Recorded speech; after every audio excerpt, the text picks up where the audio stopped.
Scruffy Audio Network. Hey, we're finally here. I'm here with my man, Josh Dobbs. Josh, how are you, buddy? I'm doing well. How you doing, Chazzy? Man, I'm so glad I got to do a little podcast with my guy. I'll keep you about 30 minutes. I know you got to eat lunch and then take a break and then get back here at 4. So I know you're pretty comfortable with all these things, right? All good. All right, yeah. So everybody maybe not know who Josh Dobbs is, even though we're sitting in the Woodgym in Knoxville, Tennessee. But Joshua was a quarterback at University of Tennessee. And I think you are in your third year with the Pittsburgh Steelers, correct? Going into my third year, yeah. Third year. Okay. So I like to open my first question with all my top act guys like Joshua. I want to know when you felt, when you knew that you were different than the others.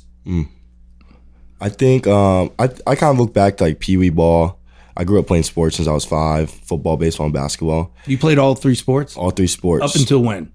Up until high school. Then freshman year, I played all 3. And then after that, I just played football and baseball to finish out high school. Okay, so you were a 2-sport guy through high school. Yep. Yeah, because I love guys that do more than one sport. Do you Right. believe in that too? Definitely. I think, we live in a world of specialization. So like so many, I guess, parents, coaches, like push their kids to just do one thing.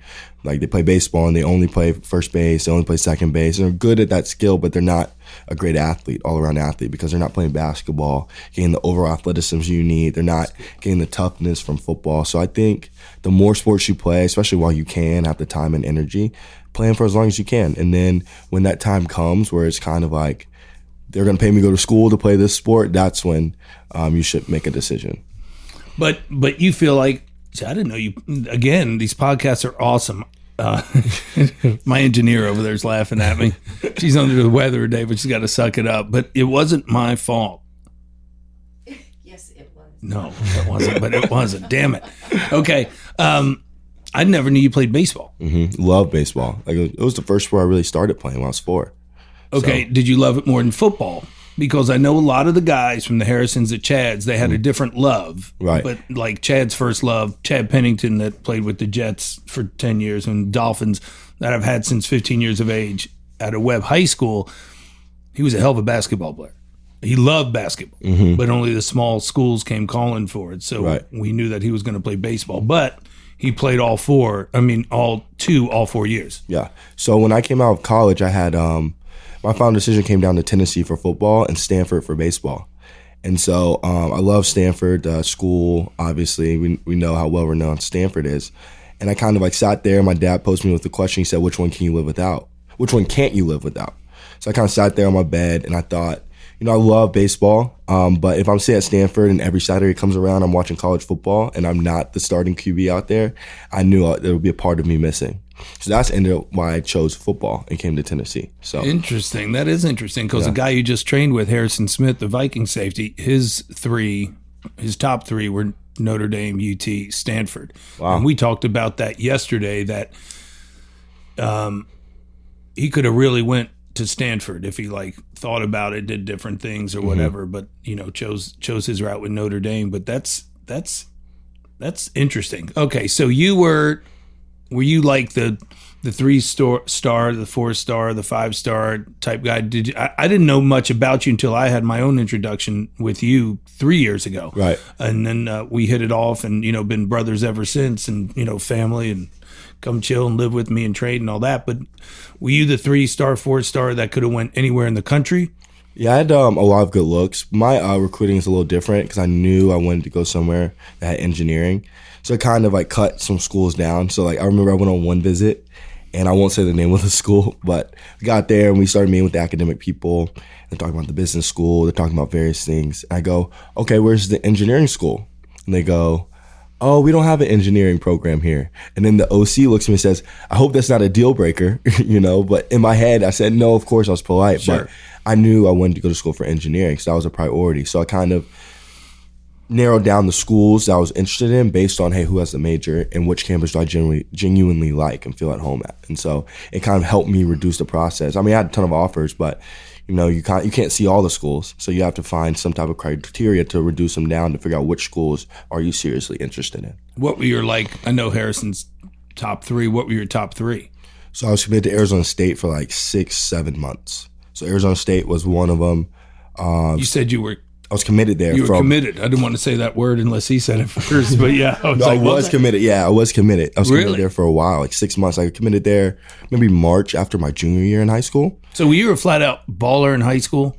I led the state in passing my senior year, and I didn't start until my junior year of high school. Like most kids, especially QB, they start freshman year on, so they start getting looked early.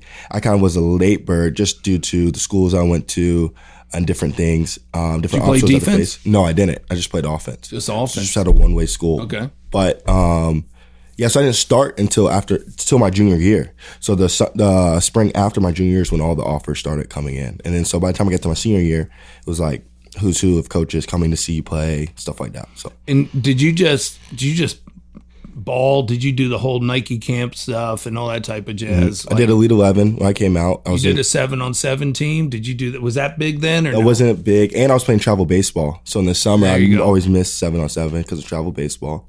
But I did do the Elite 11 circuit. I was in the top 11 QBs in my class. So I did as much of the circuit game. It wasn't as intense back then as it is now with 7-on-7 camps, all this stuff going on. Right. So it was literally just Elite 11, Nike opening, and then that's basically all you had. I mean, I work with so many kids that do the 7-on-7, and they're always back and forth with the parents about like, should we train some more? Do the 7-on-7? Will it help them?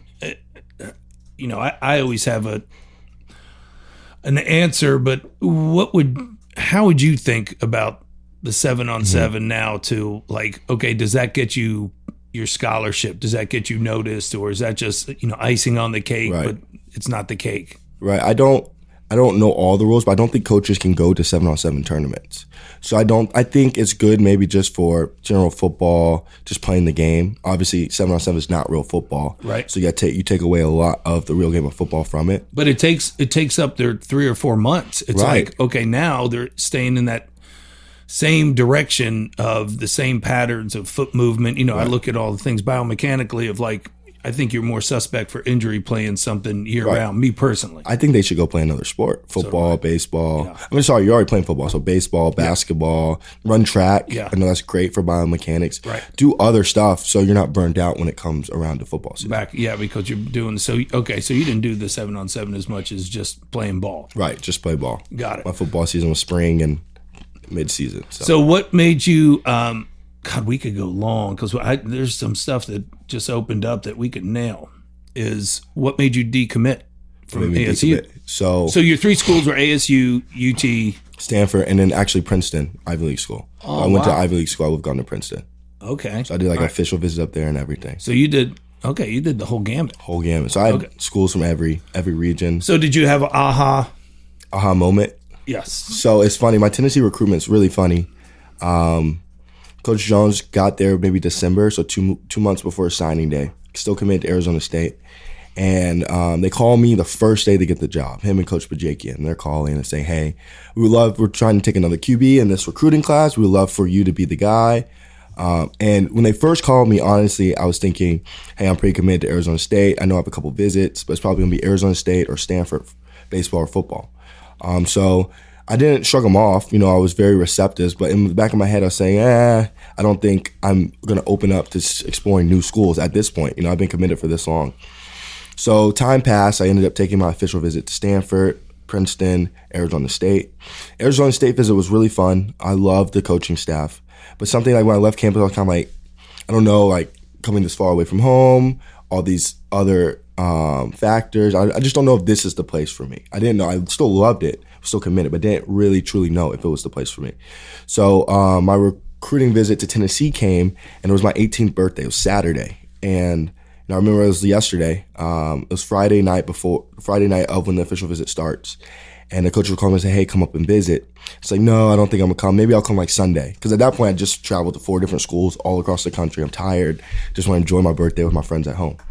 And so I'm sitting in the bed, and my dad comes into my room and drags me and puts me in the car and says, all right, we're going to Tennessee. If they're going to offer you a scholarship and they're a great university, we're going to go at least explore them and check out all the opportunities. So I reluctantly got in the car, drove up to Tennessee. So your dad, my dad, had a big part. Yeah, he literally put me in the car. And once we got here, I just fell in love with the campus. The coaching staff was amazing. Campus was amazing. They had what I wanted to study. It just feels like home when you come up here, and it was closer to home for me. So it ended up turning into the perfect fit. It's crazy. I would have never known if, like, literally my dad didn't pull me and put me in the car and drive me up here. If your pops did, yeah. Wow. That's cool. His eyes are ahead of your eyes. So that's what's cool about that. So I ended up committing to Tennessee on signing day. So it was a tough call to call Arizona State and decommit the day before signing. I was about to say, how did you do that? My dad, he made me do the call. He said, I know a lot of kids probably, like their parents probably do the call, decommit, or they just post it on Twitter. But I mean, this world we're in is all about people. It's all about relationships. And so you don't want to burn any bridges, right? So obviously I love the coaching staff. It just wasn't the right fit for me. So I was able, it was tough. Like as an 18-year-old, you got to call this coach who's literally, you've been playing ping pong in your basement with him. You know, you have a good relationship with him. You could tell him, hey coach, like I'm about to decommit and go to a different school. So you imagine it's a tough conversation, but I was glad my dad made me do it because it really opened my eyes and prepared me for various situations, tough conversations that I've had to have with like family members, teammates, or just the random awkward conversation you have to have on a day-to-day basis. That situation prepared me for a lot of different situations that have occurred throughout life. So wow, that's pretty cool. Yeah, so it was no wonder you are who you are. Yeah. Yeah, thanks to mom and dad. Mom and dad, yeah. Wow, that's pretty cool. So people actually decommit on Twitter? Yeah. It's a crazy world. Wow. Do it for the likes, do it for the retweets. They do it on Instagram now. What are they? What's an example of, hey, I'm decommitting from yada yada school. I'm opening up my recruitment, period. And that's it. Send the tweet. Where, you know, a guy like you is calling the coach. Like, hey, coach, I'm decommitting. This is hard. At 18, that had to, I mean, it's hard for me at 50 to call people and go, have that conversation. Hey, sorry I missed you today. Yeah. What about the coaches? What do? They just follow Twitter and Insta? Yeah, I mean, coaches nowadays, they have, you can turn on the alerts for all the recruits that you follow, and they have the alerts on their phone because now coaches can interact with players on Twitter. So they have the alerts on their phone. And that started like my senior year in college. So I mean, like my position coach will have the alert of like a guy he's recruiting come up across his phone so he can see like what he's doing, what he's tweeting, what alert like something's coming like on social media? Whenever the kid tweets, he has the alert, the tweet come across his phone.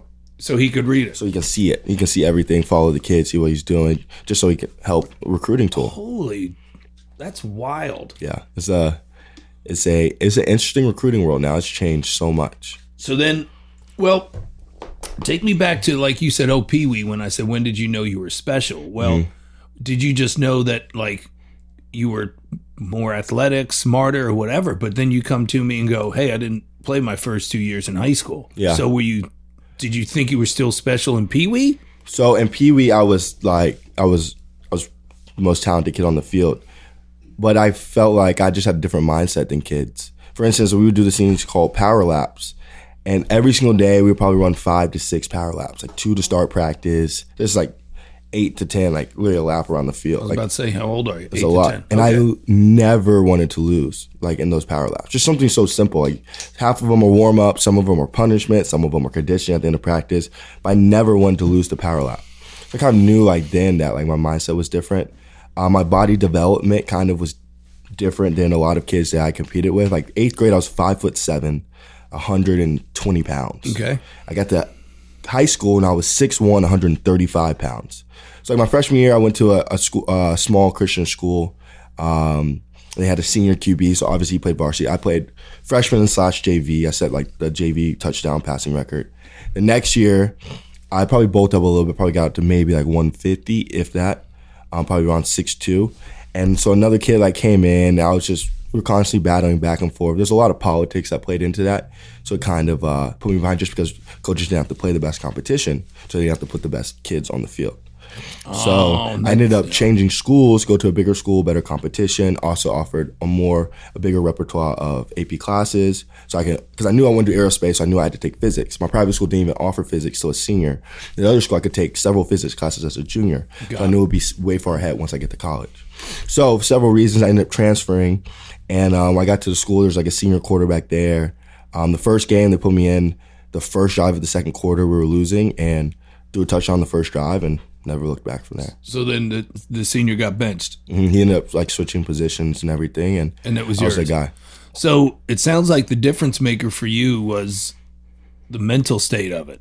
And sure, you had the athleticism, but then the mental state of like, I don't want to lose on these, what you call them, top gunners? We called them power laps. Power laps, That's when yeah. we're super young, but that's when that mindset kind of began. That's when you knew you had something, because people downplay, disregard, whatever word you want to use about the mental aspect of an athlete.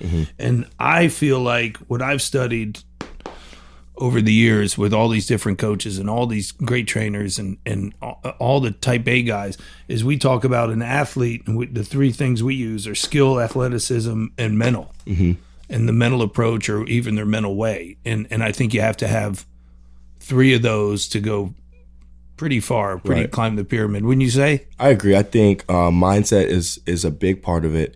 You know, obviously sheer athleticism is going to weed people out high school to college. Obviously sheer just love of the game in college and mentality is going to weed people out in college to the NFL. By the time you get to NFL, it comes down to everyone's just as athletically gifted. You know, it comes down to who's the ultimate competitor, who wants to win, who has a bigger will to win at the end of the day, and that's what it comes down to. I think whether it's on the football field, in the classroom, just walking around the corner, it's like you have that mindset where I never have a bad day. I'm always competing. I have a positive mindset. I think if you walk around with that type of attitude, you know, you can go really far in this world. And that's why I guess you're so, you know, you living with me, I see, and then we're riding in the car, eating lunch or whatever we're doing, your mind seems like it's always active. And I think it's from the NASA stuff that you're talking about that, you know, is, you know, what I hear with you training you is like, oh, you know, when is he going to go over to the other side of his hobby or love and not football? And how do you take that? Because it seems like everybody discredits the football proudness that you have to, oh, he wants a spaceman. He's an astronaut, and oh, he can't be taken seriously doing those two. Right. Not everyone wants to see an athlete that's multidimensional. You see LeBron get a lot of criticism because he's obviously a world-renowned athlete, but he's in so many other sectors and flourishing at him. So people criticize him. He's like, well, why is he doing all this? Because no one wants to see an athlete that has more skills than just being an athlete, who's a world-renowned athlete and then also might be the smartest guy in any room he walks into. No one wants to see that. So all they do is try to downplay it. All they do is, you know, feed into ignorance and try to break you down. But at the end of the day, you know, you don't care about other people's opinions. You know who you are. You know what you've accomplished, whether it's on the football field, in the classroom, in the community, and you just let your resume do the talking. And so all the naysayers, hearsay, whatever they have, you know, it's just ignorance. I just turn my other cheek to it, turn a blind eye to it, don't see it, don't hear it, and I just move on with my day.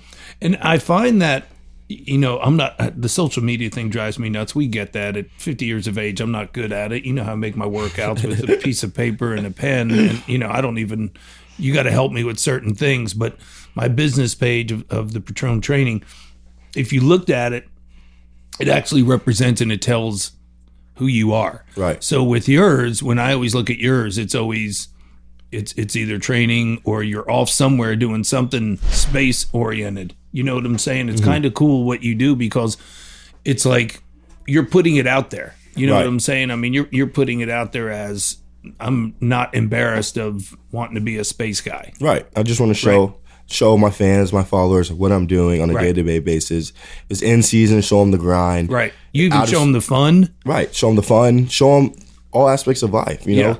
You have to enjoy it. You have to enjoy the process. You got to enjoy the journey. You have to enjoy the life that you've been blessed with. You know, there's no reason to just put yourself in a corner and just work your little heart away until you're retired and you have nothing else to do with your life. You have no other passions, no other interests to get involved in. Yeah, and it doesn't think that it doesn't look like you like think about, oh, I got to put this on here so it represents what I'm doing. Like I got to put the Woodgym 5 days a week or IMG training 5 days a week. I mean, you put that on there, but I think you do it unconsciously, right? You're not like trying to set it up to go sell myself looking like this, because I think you're the real deal of what I heard about you and then meeting you and then really developing a friendship with you. It's like he does a lot of things. He stays pretty active, you know, and I don't know why people would hold that against you, or, you know, Pittsburgh's drafting another quarterback. Oh, what do they, you know, because I hear a lot of people come up to me now that they know we train together. It's like, what's Dobbs' future? What's he going to do? And I'm like, well, you know, you guys really don't know what type of athlete he is, you know, because he carries himself well and talks and wherever we are, you're A class. You remind me so much of Chad Pennington, the way you handle your business and handle yourself, but like you're a hell of an athlete. I mean, you just worked out with Harrison Smith, the all-pro safety for the Vikings, and it was, mano a mano was perfect. I mean, you guys are almost the same size. You're even taller, same weight, just going after it. And I'm like, competing, right? All right, yeah. I mean, it's getting it done, but it's not like, oh, well, he can't be that athletic and smart and vice versa. That's what they want you to think, right? Because Harrison's just supposed to line everybody up because he doesn't fit the normal role of a defensive back in the NFL. Right. And that's not how it is. Yeah, that's what they want you to think. They want you to think like, oh, you can't do this and this. You can't be aerospace engineer and a all SEC QB at the same time, So that's their opinion, and usually their opinion doesn't matter. Usually that's why they're probably not really doing much with themselves right now, and that's why you're enjoying life and taking it all in and just enjoying opportunities as they come. So just keep being yourself. So I think more since, you got to the pros, you think it would be like, what I see is more hands like, all right, Dobbs is in the pros. Do you think you had more positive affirmation as a University of Tennessee quarterback than in the pros of like, oh, he's going to was he third string? Is he going to make a backup? Is he going to, instead of like, you're the baller at UT and all of a sudden the transition changes. How does that settle for you? How do you adapt to that? So obviously it's a process. It's really different when it's kind of like your first time not being the starting QB.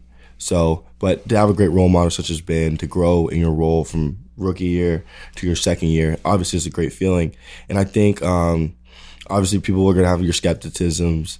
If you haven't played in a while because you have a Hall of Fame quarterback in front of you, it just comes with the territory. So, but I've been able to enjoy the process, take it all in, kind of turn the pros are much different. In college, you kind of walk around campus, so you can feel like the city, you can feel everyone's opinions, you kind of sit on your shoulder, almost weigh you down in some instances. Mm-hmm. In the pros, you're so isolated into what you're doing. You're only around people of the profession, so you're only around those people, only in those situations.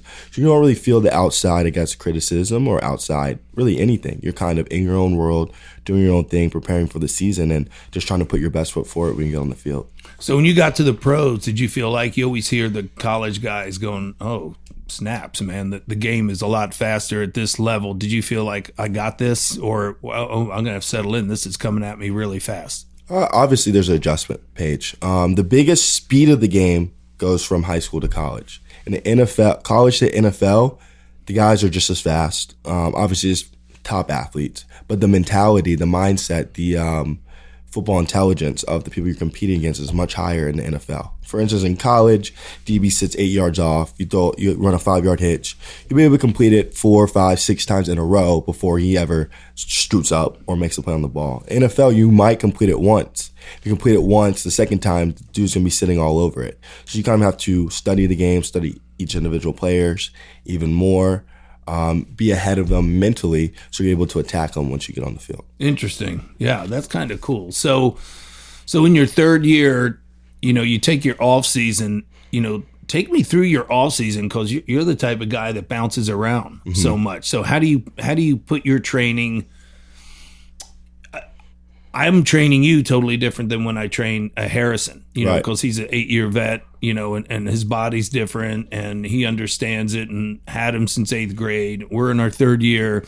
My loads for you are a little bit more intense. Right. But how do you also conduct your, I tell all my guys to make sure your off season is like your in season of take care of these things, take care of these things. I mean, it seems like you have a pretty good balance. Do you write up your schedule like when you finish your games of like, okay, I'm taking this cruise and I'm going to train with Chaz this way and I'm going to go down to IMG this way and I'm going to see my guy in Atlanta that I've had like since a Harrison like with me. Right. Okay, do you put that all on the schedule or is it more like let's play it by ear? I know what I see with you is like you really don't. You call me and go, hey, I'm going to be up this time. You got room for me or whatever. Right.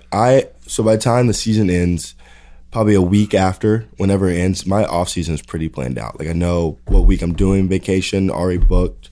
I know what I guess other opportunities I'm doing, whether it's just with NASA, with Fanatics, internships with the NFLPA. I know when I'm traveling, what weekend trips I'm doing. So it's pretty laid out. And I know that no matter where I am, I want to work out 4 to 5 times a week based on the week, based on my travel schedule. So that's why I'm always texting you like, hey, I know I'm working out boom, boom, boom these days. So I know which 2 weeks I'm going to IMG to get some throwing in. I know which weeks I'm in Atlanta working out down there and working out with my guy there. So I know which weeks I'm in Knoxville. So everything's pretty planned out. Obviously, some things change, different things come up, but the plan's set in stone. And so then from there, you're just I have flights. My flights in January were booked all the way through April. So everything's planned out, ready to go. So you're not stressed out with everything going on. Obviously, I have a great support system that helps me plan that out. Right. So it's definitely a action-packed first week to get it all planned out and figure out what we're doing throughout the off season. But once the plan is set in stone, then it's just go time. It's when you're off, and when you're on, you're on.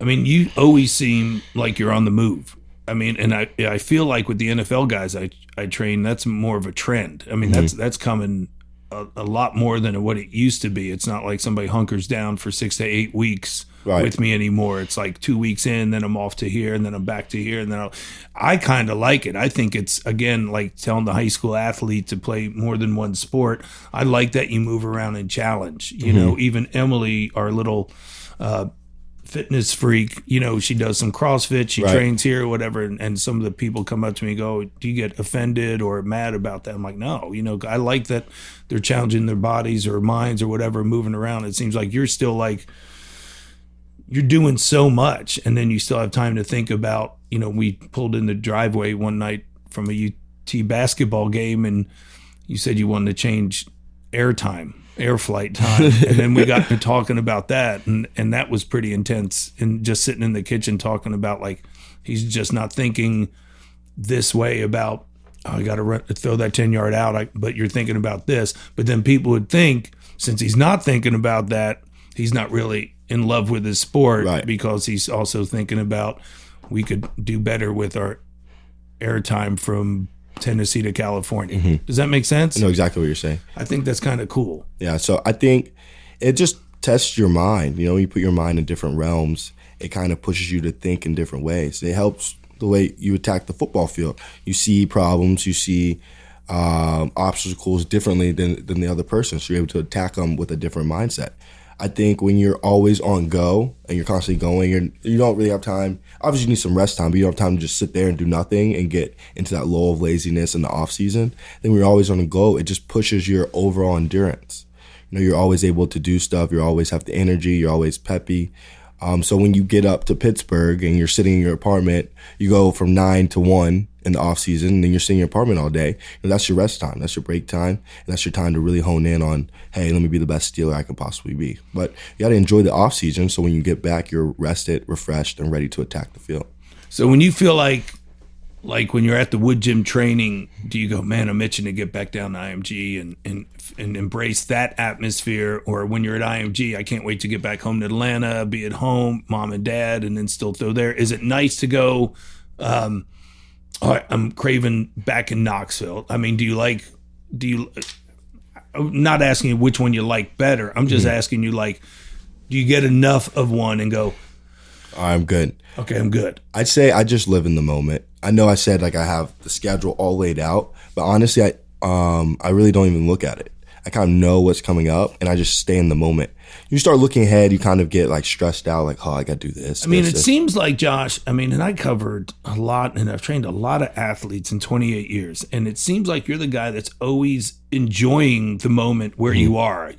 I like watching you. I'm one of the pieces to your puzzle, and I like that. I don't have to be the guy. It's like, yeah, he trains with me and he trains there and he does that. And it's like, oh, where is he today? Oh, look at it. And I like your little stories where you're on the field at IMG throwing. And I like you're in Atlanta doing your stuff. And, I watched 2 or 3 days ago, you were getting ready to do stuff on the turf and you asked the trainer, hey, what we got today? And he brought you through stuff or whatever. That makes me feel good. I'm not like, oh, he should be up here and he needs to be here or whatever. It's like, that's kind of cool that, oh, what is he doing? And then you're like, okay, I'll be up there that time. It's like you keep it on a constant circle. It never stops. It doesn't.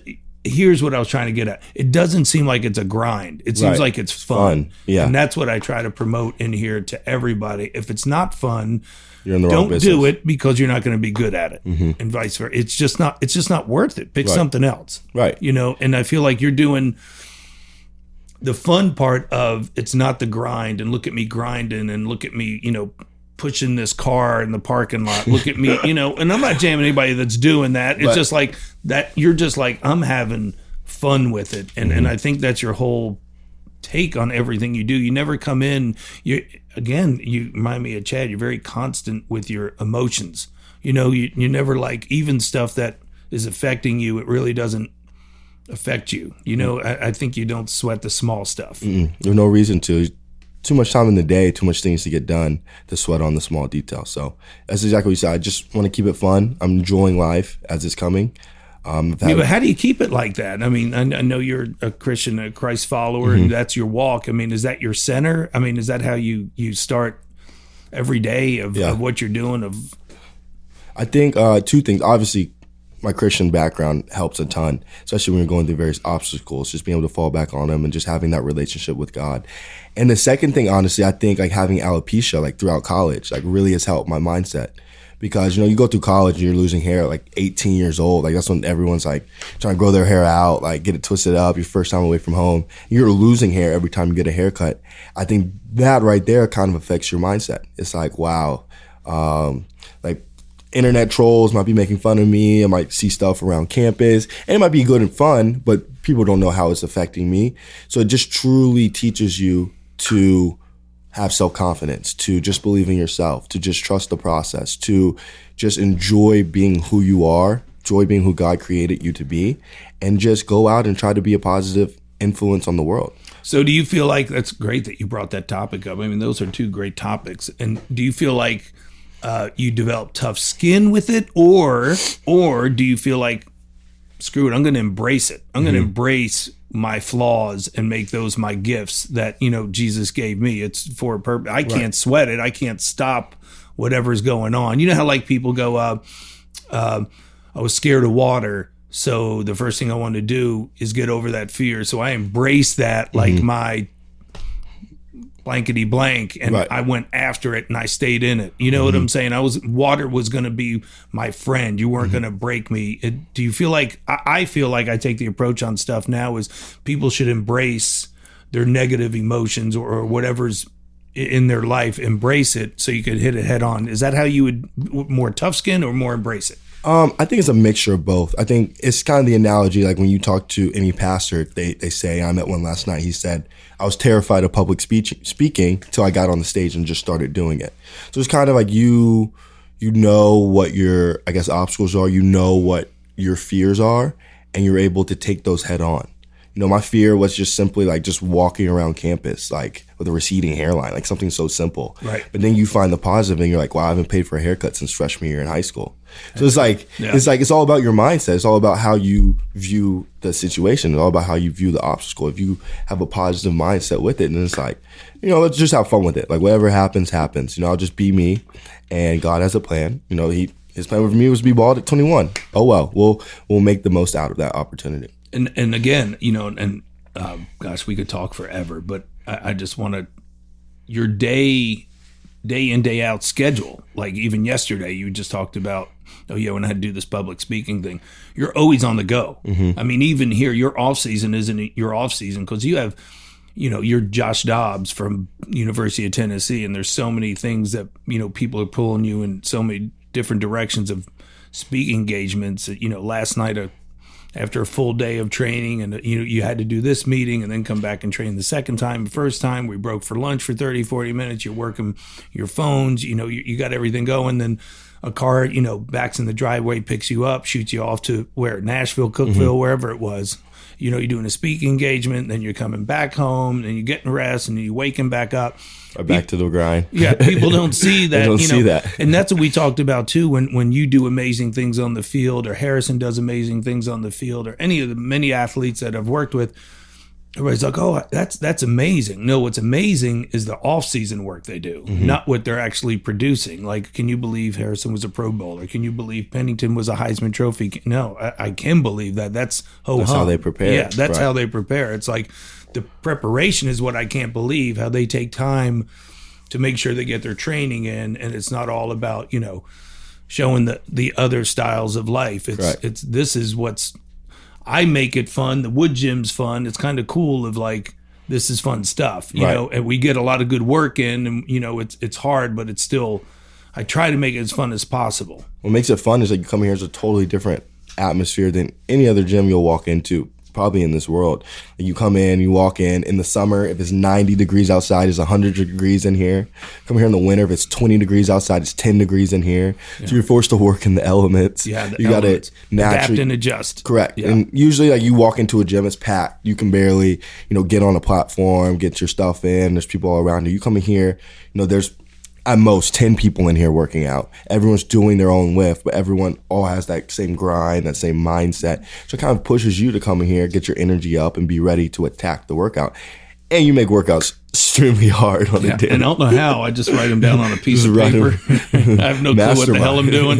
But, and that's the reason. I'll wrap it up with one more thing. I know, because we got to do a part 2 with him, sometime we get back. But, like, I made this podcast, and I developed it for, I think, all the people in the gym, just so you talked about the Woodgym and all the type 8 personalities, that it's never enough. They keep moving the goalposts further back to keep charging, and what's next? I know, again, that you'll probably say that's a balance, but how is that a balance of, like, always trying to get better, but then also the biggest problem I have is the athlete doesn't take time to reflect and go, man, I hit some great goals, you know, and I talk about this every year, whatever, if I'm doing a show for somebody else, is the NFL Combine, because it's never enough. Like, if I have a guy running a 4.5, he was like, oh, I wish I could did a 4.4. And it's always like, boy, that to walk around all the time thinking I never achieved my best, or, I wish I could do this. That's got to be a hard way to walk, especially when you put everything into it. And nobody slaps themselves on the back and goes, man, I did a good job. How do you balance that? Because, again, everybody in here, it is the eye of the tiger. I came up with that years and years ago of like, they're all driven. You're in here with the Harrison Smiths, the Jimmy Haslams, the Browns owner, you're Todd Helton. You're in here with all the studs that are trying to get better. They're still trying to get better. How do you also go, man, I did good today, and I could put my feet up for 5 or 10 minutes and actually, as we say, reflect of what we did? I think it's tough. It's honestly tough. Like, I wish we went undefeated my junior, senior year in college. Yes, definitely. I think about it almost every single day. So, I mean, it's tough. Like, you got to juggle, you got to walk that fine line of accepting like what you've done, and then having the regret of what you could have done. I think that's definitely a tough line. I think it just comes with time and just understanding yourself. And just understanding that, at least for me, like, everything, whenever I step foot into the wood gym, step foot into the classroom, step foot on the football field, I know I'm going 100%. So I never have to regret the effort I gave. So I think if you go 100%, you put it all out there every single time, then of course some of the results won't go your way, but you can never look back at yourself and say, I wish I could have gave it a little bit more. I think that's what helps you live with those moments and sit back and reflect of what decisions could I have made to change the result, but at least I gave it 100%, 110% effort when I stepped on the field. All right. I got another one for you. I could keep going. This is awesome. I know our engineer gets frustrated. She wants to do something else, but I love this. Are you a goal guy? A goal guy. Goal guy. Or do you write down your goals? Do you cheat? I don't even know if that's one of the things that people do anymore that are so like, okay, I got to make this many starts. I got to throw this many passes. I got to do that. I don't know if it's the money thing. I never hear that with the best of the best people. It's not like I got to make this much or I got to do this. Nobody in here talks about that. It's all unconscious and competent. They don't think about it and they do it well. Right. Oh my gosh. Like, I never recruit for NFL Combine and people call on the phone and go, hey, can you get, and I'm like, cool. And they're like, oh, how do you market? Or I'm like, I don't. I just do my job. Well, and it comes around. and I can't worry about that. Is that more like, do you write your goals down? Do you, the journal thing? I talk to a lot of athletes on the podcast about that. Do you keep a journal of, okay, man, I check. Oh, I got to get back on that one. Yeah. I didn't do well on that one. I kind of started doing a journal. I wouldn't say I write my goals down. And the only reason is it's like the cliche question that someone asks, like, hey, what do you want to be in 10 years? You can say whatever you want. But at the end of the day, if you're just focused on or just looking at the big picture, like, oh, I want to be this in 10 years, you forget all the steps that takes to get there in 10 years. Right. So if you focus on the process, you focus on the steps to get there, in 10 years, you might have far exceeded those expectations you had for yourself 10 years ago. So I think I'm not a big, like, hey, let me write down the goals. Because at the end of the day, that doesn't change your mental mindset. That doesn't change what you're doing on a daily basis to achieve those opportunities. Yeah, I have goals in the back of my head. I know what I want to accomplish. I know what I feel like is my purpose for life. But at the end of the day, I'm not writing down, like, I want to throw this many touchdown passes. Because at the end of the day, like, every game's going to be different. Mm-hmm. Some games it might take you to throw 8 touchdown passes. Some games you might not have any, but we rush for 5 touchdown passes. So you have those goals, you start getting a little selfish but if you just trust the process, trust your team, trust the people around you, and just constantly push to improve on each day, whatever expectation you have, you'll blow them out of the water. That's how I feel, at least. And if you think about it, the goals, I studied that too, is the goal, training for the goal is actually the goal. Right. Like, that's what makes you, if you notice, you've gotten better just training, going towards your goal, training for your goal, and it's really not the goal. Mm-hmm. You know what I'm saying? It's the art of the deal or whatever it is. It's all the juice is the juice. The work is the goal, and then all of a sudden everything falls into place. It's like the analogy, like you go to colleges and everybody runs 110s. They have their goal times like 18 seconds, right? So like the fastest kid, because you told him the goal time of 18 seconds, he's going to cross at 18 seconds because that's the time. He's not just going to run the 110 as fast as he can. Right. It's like you're going to, like, if that goal, like, you don't know if that goal is too short or too high. Mm-hmm. So if it's too short, you're only going to hold yourself to that goal. Whereas if you just run as fast as you can every single time, you're probably running 16, 15 seconds consistently. Right. And then you can go from there. So if you say, hey, I did it like this today, tomorrow let's run it faster. Let me improve. Yeah. I think if you do it that way, that's better. But if you just say, I want to do this, you're not really focused on the process. And that makes sense because, the mountain bikers I train out in the woods, I'll do that mental experiment with them and go, hey, let's just ride today. Let's just flow through the woods and see how it goes. Let's not time anything, turn off your timers or whatever. And then in the back, I turn my timer on. Mm-hmm. And the kid always has the best flow ride, the best time. And I'm like, it's almost not constantly looking down. Right. You're not checking that, like you're not chasing the time. Mm-hmm. You're just chasing your best. Yeah. You're just training. Yeah. I mean, exactly. And I teach the same thing with the 40s is don't think about the time, just run. If we work 6 or 8 weeks, it's already there. Just run. You can't go, I need to run that, because then you're going to change everything of how you run. Right. Does that make sense? I'm exactly with you. Yeah. And I know working with Luke Hochaver, the pitcher for the Kansas City Royals, it's the same thing. It's like, I don't try to throw 94 and 97. I just throw, and all of a sudden people are like, you're throwing 94 and 97. Okay. Right. Wow. Now can I move it? Now can I keep it over the plate? And then you start putting more into it. Then I have to throw this, and I get that with kids in here all the time. It's like, Billy needs to throw 88 he's a junior in high school. And I was like, let's just train. Like, if Billy's throwing, no one's hitting him, he'll be fine. He'll be fine because that's like, fast looks fast. Right. You don't have to put it to a clock. You'll be like, that's fast. Or that's fast on the field, or that moves around. Right. That's how I would look at it. Yeah. All right. I guess we'll wrap it up. We're all hungry. Josh is wants one more rapid Dunkin' Donut. That's not enough. But I do enjoy my water from Carrie, my Planet H2O water. Carrie, we got to get Dobbs on this. He likes the water too. That's so good. let's get everybody on the water. And I'm feeding it to everybody. I mean, like I said, it's good stuff. People are walking out with cases, and some of the guys are too big and strong, so I can't stop them. Just let them have the case. Let them have it, right? I'll invoice them later that month.